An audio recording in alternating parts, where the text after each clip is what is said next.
Hola a todos y bienvenidos a tu podcast Leer para Viajar. Mi nombre es Jason Beltrán y continuamos con nuestra lectura del libro La isla misteriosa de Julio Verne, capítulo 1, parte 14.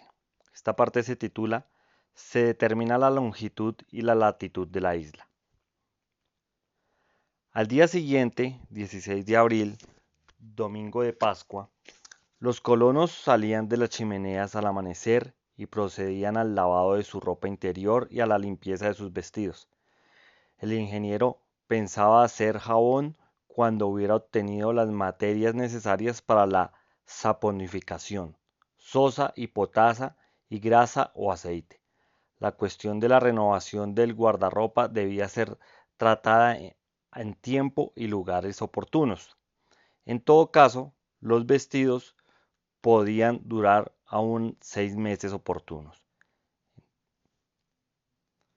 porque eran de tela fuerte y podían resistir el desgaste de los trabajos manuales, pero todo dependía de la situación de la isla respecto a las tierras habitadas, situación que debían determinarse aquel mismo día, si lo permitía el tiempo.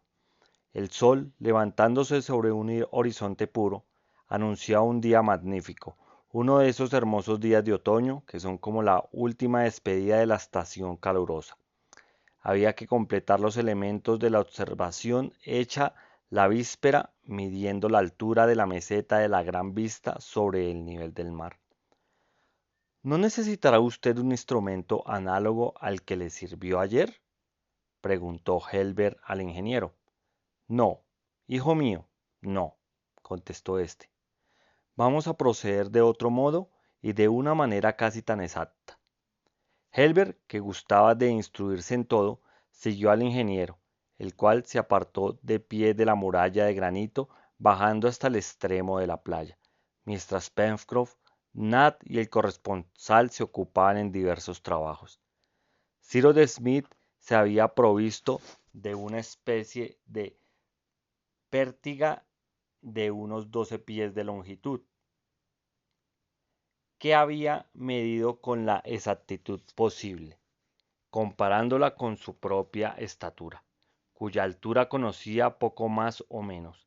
Helber llevaba una plomada que le había dado el ingeniero, es decir, una simple piedra atada al extremo de una hebra flexible.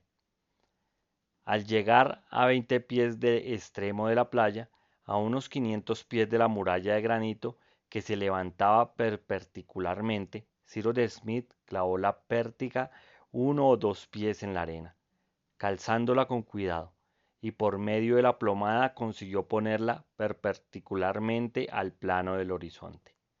Hecho esto, retrocedió la distancia necesaria para que, echado sobre la arena, el rayo visual, partiendo de su ojo derecho, rozase a la vez el extremo de la pértiga y la cesta de la muralla. Después marcó cuidadosamente aquel punto con un jalón pequeño. ¿Conoce los primeros principios de la geometría?, dijo luego, dirigiéndose a Helber. Un poco, señor Ciro, contestó el joven, que no quería comprometerse demasiado. ¿Recuerdas bien que las propiedades de dos triángulos semejantes? Sí, contestó Helber. Sus lados homólogos son proporcionales. Pues bien, hijo mío, acabo de construir dos triángulos semejantes, ambos rectángulos. El primero, el más pequeño, tiene por lados la pértiga perpendicular, la distancia que separa el jalón del extremo inferior de la pértiga y el rayo visual por hipotenusa. El segundo tiene por lados la muralla perpendicular, cuya altura se trata de medir, la distancia que separa el jalón del extremo inferior de esta muralla, y mi rayo visual, que forma igualmente su hipotenusa, la cual viene a ser la prolongación de la primer triángulo. Ah, señor Ciro, ya comprendo, exclamó Helber. Así como la distancia del jalón a la base de la pértiga es proporcional a la distancia del jalón a la base de la muralla, del mismo modo la altura de la pértiga es proporcional a la altura de esa muralla. Eso es, Helber, contestó el ingeniero. Y cuando hayamos medido las dos primeras distancias, Conociendo la altura de la pértiga, no tendremos que hacer más que un cálculo de proporción, el cual nos dará la altura de la muralla y nos evitará el trabajo de medirla directamente. Tomaron las dos distancias horizontales por medio de la pértiga, cuya longitud sobre la arena era exactamente de 10 pies. La primera distancia era de 15 pies, que medían entre el jalón y el punto en que la pértiga estaba metida en la arena. La segunda distancia entre el jalón y la base de la muralla era de 500 pies. Terminadas estas medidas, Ciro y el joven volvieron a las chimeneas.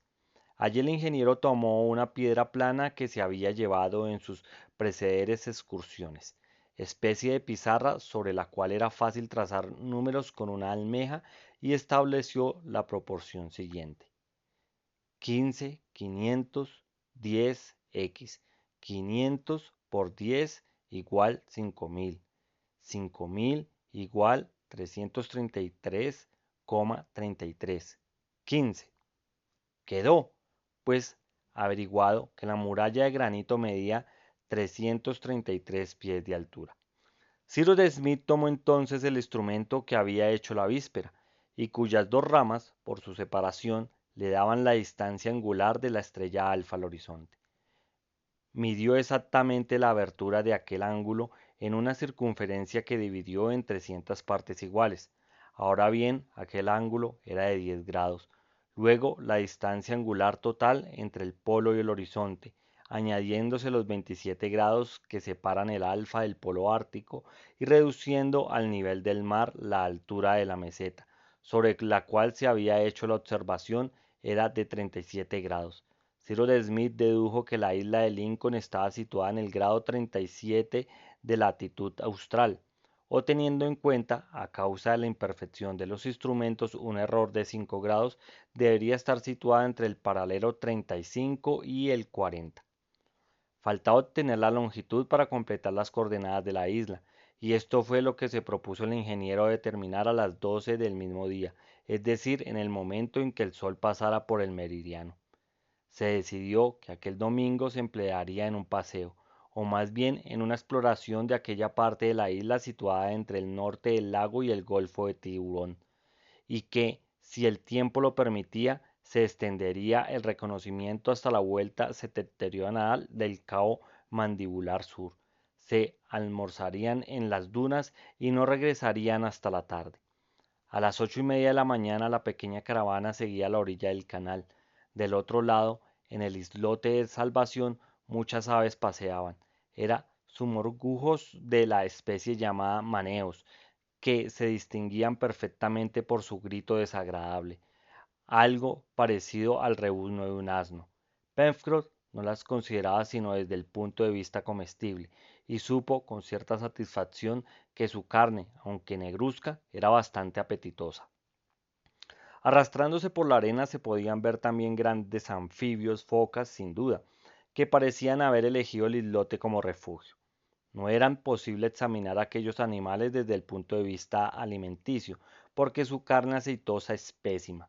Sin embargo, Cyrus Smith observó con atención y, sin descubrir sus ideas, anunció a sus compañeros que próximamente harían una visita al islote.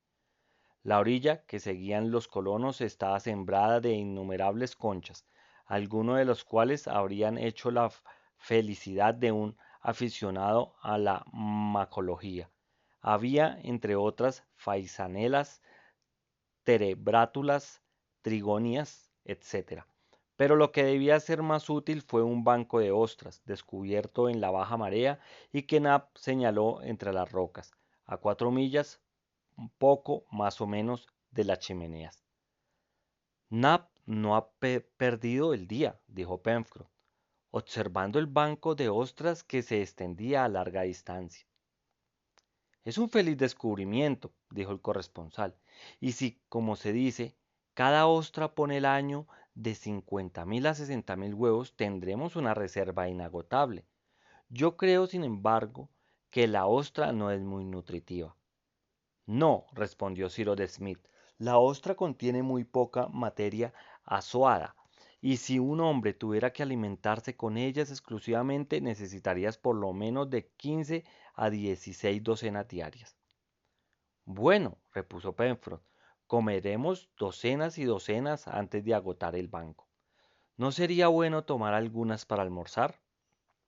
Y sin esperar respuesta a su proposición, sabiendo que estaba aprobada de antemano, el marino, ayudado por Nab, arrancó cierta cantidad de aquellos moluscos, pusiéndolo, pusiéronlo, qué pena, pusiéronlos en una especie de red hecha de fibras de hibisco, perfeccionada por Nat, y que contenía provisiones para el almuerzo, y luego continuaron subiendo por la costa entre las dunas y el mar.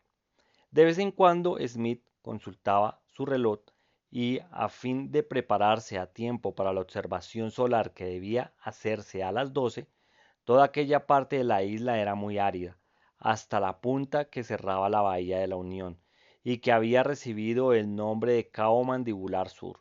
No se veía más que arenas, conchas mezcladas con restos de lava. Algunas aves marinas frecuentaban aquella desolada costa, gaviotas, grandes albatros y patos silvestres, que excitaron con justa razón el apetito de Pencroff, el cual trató de matar a algunos a flechazos, pero sin resultado, porque no se detenía en ninguna parte, y habrían sido preciso derribarlos al vuelo. El marino, en vista del mal resultado de sus tentativas, dijo el ingeniero: ya ve usted, señor Ciro, que mientras no tengamos uno o dos fusiles de caza, nuestros materiales dejarán todavía mucho que desear.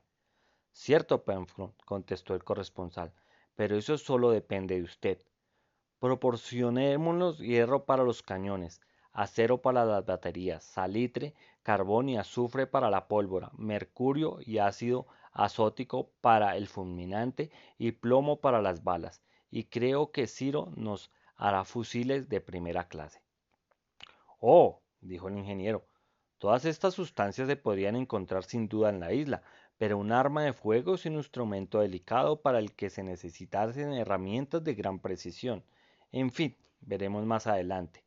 Ah, qué lástima, exclamó Pencroff, que hayamos tenido que arrojar al mar todas las armas que llevaban la barquilla y todos los utensilios y hasta las navajas de bolsillos. Sí, si no los hubiéramos arrojado, Pencroff, seríamos nosotros los que habríamos ido al fondo del mar, dijo Helbert. Es verdad, muchacho, contestó el marino. Después, pasando a otra idea, añadió: pero, ahora que pienso en ello, ¿qué dirían Jonathan Fortes y sus compañeros cuando vieron a la mañana siguiente la plaza vacía por haber volado su máquina?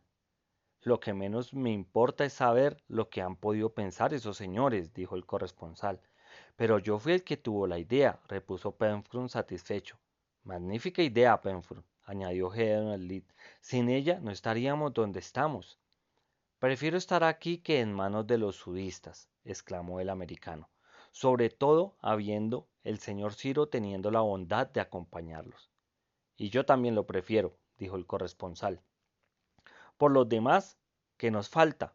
Nada, nada, excepto todo, replicó Pencroff, soltando una carcajada.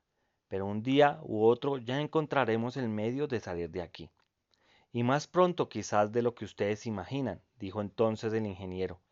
Si la isla de Lincoln está situada a una distancia media de algún archipiélago habitado o de alguna corriente, cosa que sabremos antes de una hora, no tengo mapa del Pacífico, pero mi memoria ha conservado un recuerdo bastante claro de su parte meridional.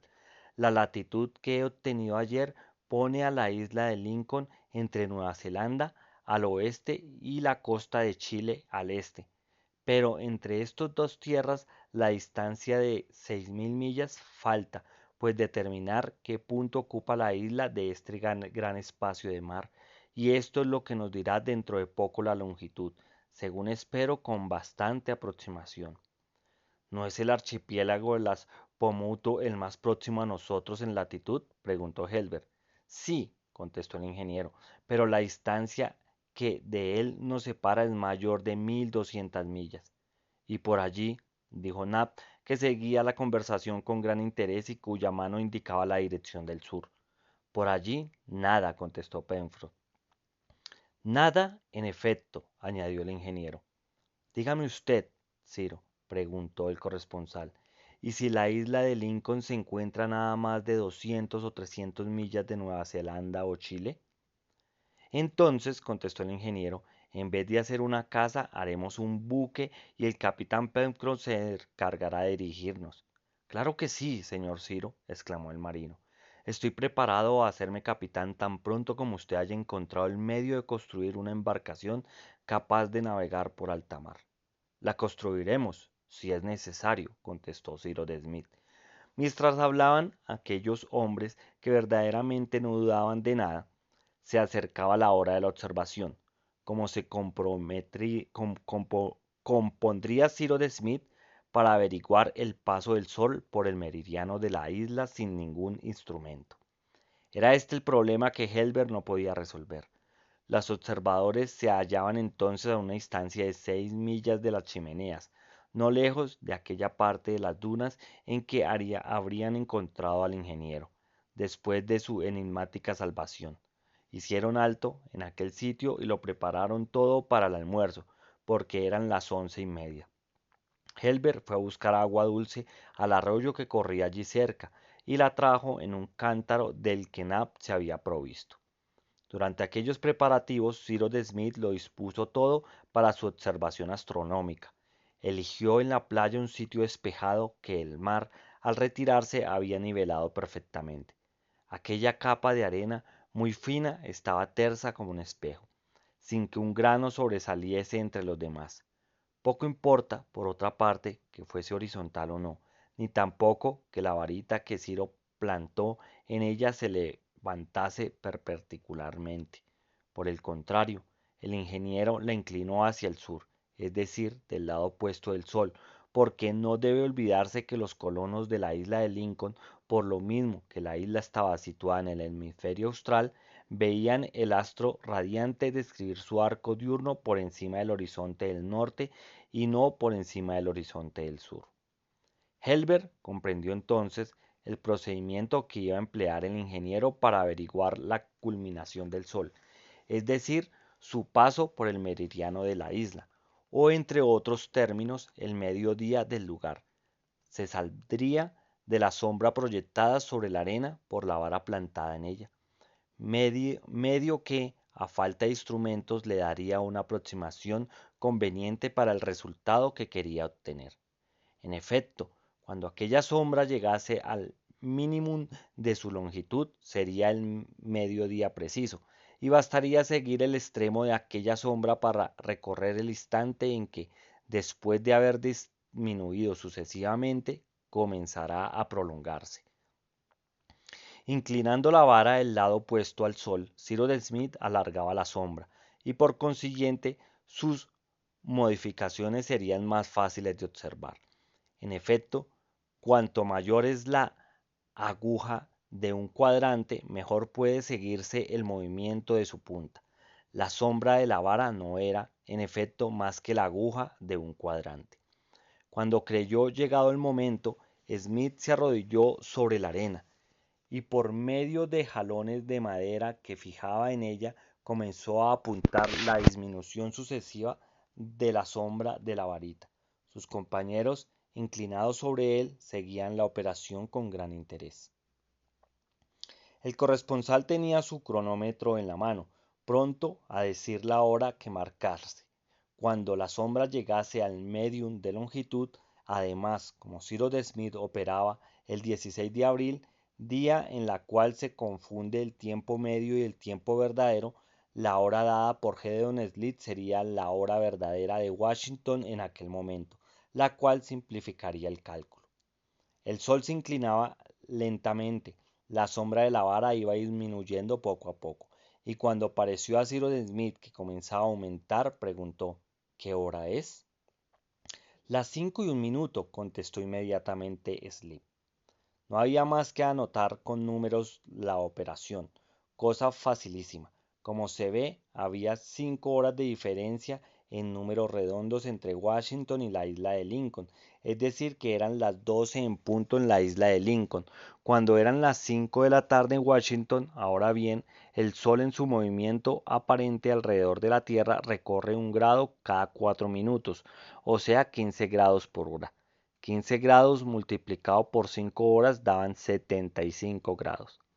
Así pues, estando Washington a los 77 grados 3 minutos 11 segundos, o digamos a los 77 grados del meridiano de Greenwich, que los norteamericanos, lo mismo que los ingleses, tomaban por punto de partida de las longitudes, se concluía que la isla estaba situada a los 77 grados más 75 grados al oeste del meridiano de Greenwich, es decir, hacia los 152 grados de longitud oeste.